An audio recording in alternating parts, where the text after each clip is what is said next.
Hello, friends, and welcome back to Weird Wednesdays. Tattooed Biker here with you, and tonight I have three chilling true stories from our viewers about the times that they personally encountered the paranormal. So get ready, turn down the lights, and let's ride into the realm of ghosts and the unexplained. Number 1. Hey, Tattooed Biker. This is a long one, so stay with me. This started before my husband and I met. Weird things had started happening to him when moving into an old rental home. Objects being moved and finding them in different spots. Having to keep heaters on in the summer. Middle of the night, waking to what sounds like someone walking into his front door. Investigating and then finding nothing. Knocking and things falling over, as well as footstep sounds. It all came to a head when he found black handprints on his attic door above his head. He decided that was too creepy, and he stayed the night at a friend's house. Everything was fine when he left the next day. Later that day, however, his friends called him asking him if he was messing with them. Obviously, he was confused. They said they had found black handprints around their attic door. Really, nothing that could explain it. Where we live, attic doors are normally on the ceiling and they pull down. He finally decided to move and moved into a second-floor apartment. Everything was fine there for a few weeks. Then he comes home one day, and before he can get to his front door, his neighbors ask if he has a roommate. Again, confused by the question, he says no, it's just me. Why? They said it sounds like someone has been going in and out of the apartment all day, with the front door slamming and there being stomping around. He just assumes that maybe it was maintenance, because they are older apartments. He walks in only to find more black handprints and smudges all around the insides of the door and all the entryway walls. Thankfully, his neighbor downstairs is a religious woman. She blessed the apartment and nothing more has happened there. That's about when we met and started dating. I move in eventually and never experienced anything. I definitely believed him because I myself have experienced a lot of paranormal activity growing up. We eventually moved because he got a promotion and his job relocated him. We think nothing more about this weird spirit, and we finally settle in and everything is going great. One day I'm home by myself with the dogs. Our house had a downstairs, with half being garage and the other half being what I would call a man cave. Tile floors and rock walls with a cabin-looking bar. Very echoey down there, because we didn't use it, so it was an empty room. From upstairs, I can hear what sounds like things being thrown. I can also hear the bouncing of the object once it hits the floor. It only lasted about 30 seconds. I thought someone had broken in, so I locked the door that leads down there. For extra measures, I shove a chair under the door handle. I knew that my husband was getting home soon, so I just sat on the couch in silence, watching the door. Watching for movement and listening for any more noise. I don't hear anything. He gets home and checks it out. Again, nothing. Nothing on the floor and nothing to identify what could have made the sounds. We eventually let it go and move past it. Everything eventually goes back to normal. A few weeks pass and he's in bed for the night. Maybe having laid down for about 10 minutes and I'm in the living room. All of a sudden, there's a beating on the wall. It's so hard it shakes things hanging on the wall. Our dogs immediately start freaking out, and I'm too scared to even get off the couch, so I start screaming for him to come in the living room. And if that was him. He was asleep and had heard nothing. We can't find the source of the noise. He eventually goes back to bed and I don't really sleep that night. Nothing else happens though.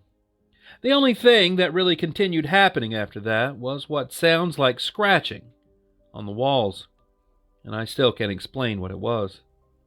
We move again because he put in for a transfer so we can get back to the state that we originally lived in. That's where we wanted to be. I don't take any chances this time. I believe in God. I have a relationship with him, and I always have. I bless the house, and I make him do it with me. I believe with all my heart in the name of Jesus that demons will flee.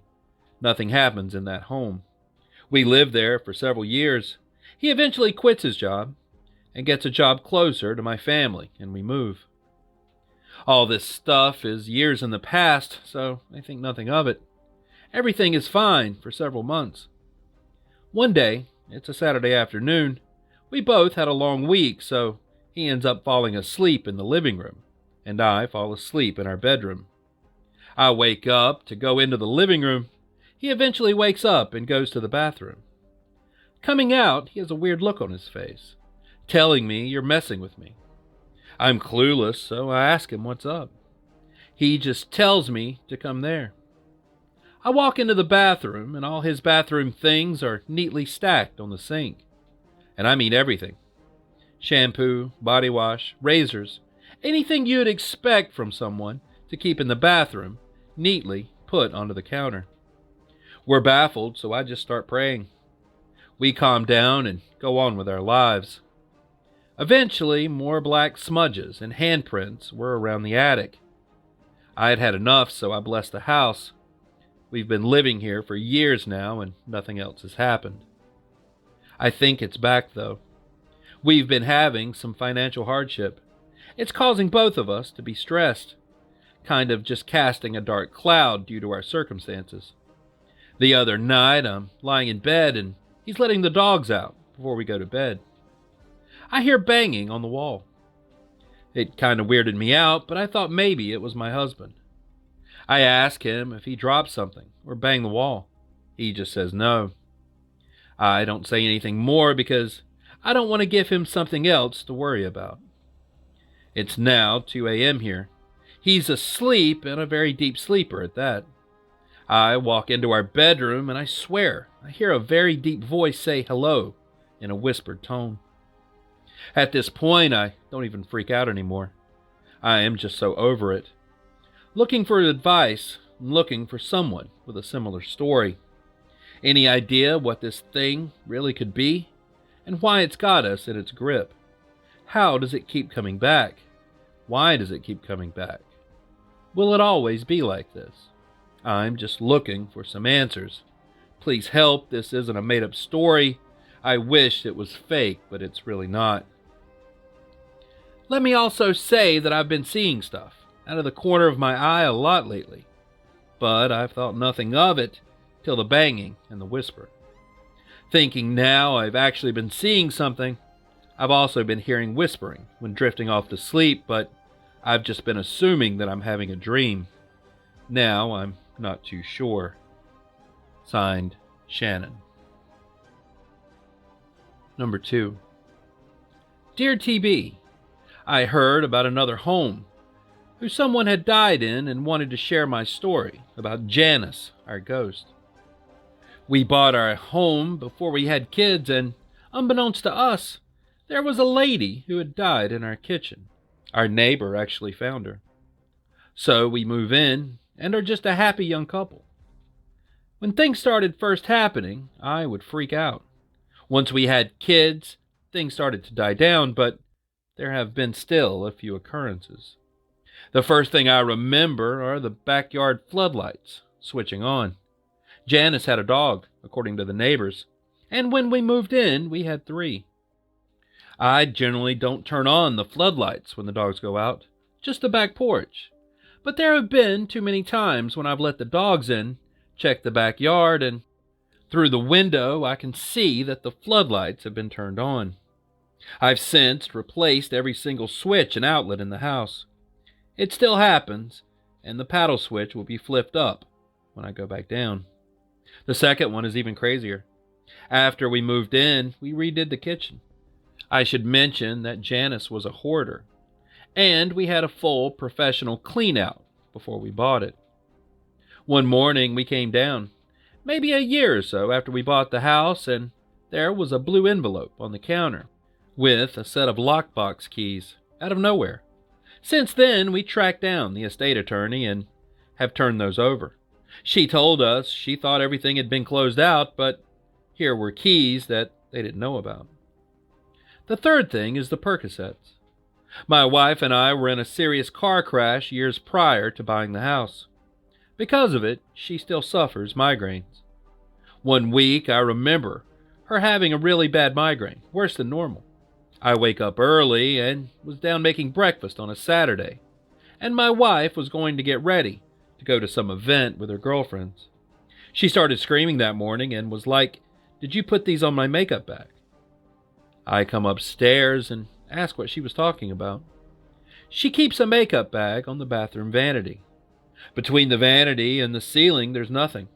So nothing could have fallen. Lying on top of her makeup bag were the Percocets with Janice's name on them.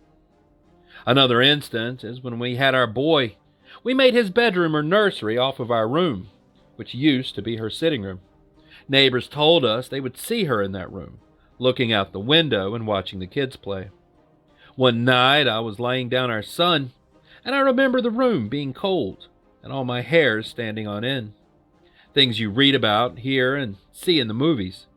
When our son was born, I put in a hardwired nightlight. For some reason, I got the great idea to start asking questions.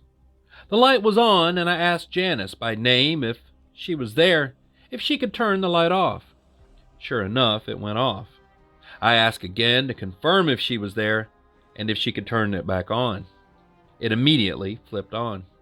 I then asked if she was there to look over the baby at night, and if so, turn off the light. It went off. I then asked if she didn't mean us any harm to turn the light back on. And you guessed it, it came right back on.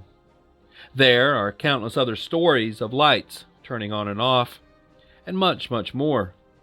One time I remember my wife yelling, "Janice, cut it out," when the lights were flickering in our bathroom. Occasionally I still get that cold feeling and hair sticking up, but since having our kids, things have died down a lot. We figure she's still there, just like a roommate that won't exactly leave. We aren't afraid of her and see her as someone who is still just watching over the home and our family. Thanks for reading. Signed, Johnny. Number 3. When I was about 10, I remember we would have our Girl Scout meetings at a local church. Before the meetings began, the church allowed us to play in the upstairs section of the church, where they hosted Sunday school for the kids and a nursery for the babies. There were toys, games, books, and puzzles up there, so we usually asked the scout leader to let us play up there. One particular day, the other girls wanted to play hide and seek. Everyone went to go hide, and I picked the nursery, since no one else was in there, and positioned myself under an old crib. About a minute later, our scout leader began yelling for us to come downstairs so we could start the meeting. I got up from under the crib and went to open the door, and it wouldn't open, almost like someone was holding it shut. I tried with all of my might to open it, but it just wouldn't budge. It almost felt like a grown adult was pushing the door from the other side. Thinking it was another Girl Scout, I began to yell, "Stop it, you're not funny." And suddenly, whatever was pushing the door stopped, and it opened with no problem, making me nearly fall. I didn't see anyone, hear any footsteps or anything. I ran down the stairs, and all the girls and the scout leaders were down there. The leader said, "You're late. What took you so long?" Completely confused, I said, "Someone was holding the door shut and I couldn't get out." The scout leader looked confused and told me that everyone had been down there since she called for them. There's no way anyone could have been holding the door shut. The scout leader, I think, brushed it off as something I was exaggerating since I was only 10. Later on, I went back up there and began messing with the door and looking around, trying to make logical sense of why this door would feel like a person was holding it. It opened and closed just fine. Nothing was in the way or nearby. No one else was up there except us. I've since come to the conclusion over the years that it was just the ghost of an old churchgoer who was sick and tired of little girls running up and down the hallway making noise. I don't really know if I went back up there to play a lot after that. I know it wasn't too long after that we were told not to go up there anymore, as the elders started holding Wednesday meetings in one of the upstairs rooms and didn't want it disrupted by kids.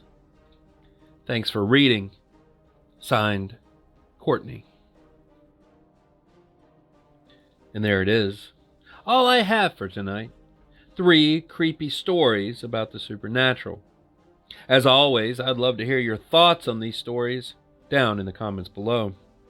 And if you've ever had an unexplained encounter or strange experience, send it to the email in the description. I'd love to hear about it. And it just might make it into a future video. So till next time, stay curious, stay vigilant, stay safe, and I'll be seeing you on down the road a ways. Biker out.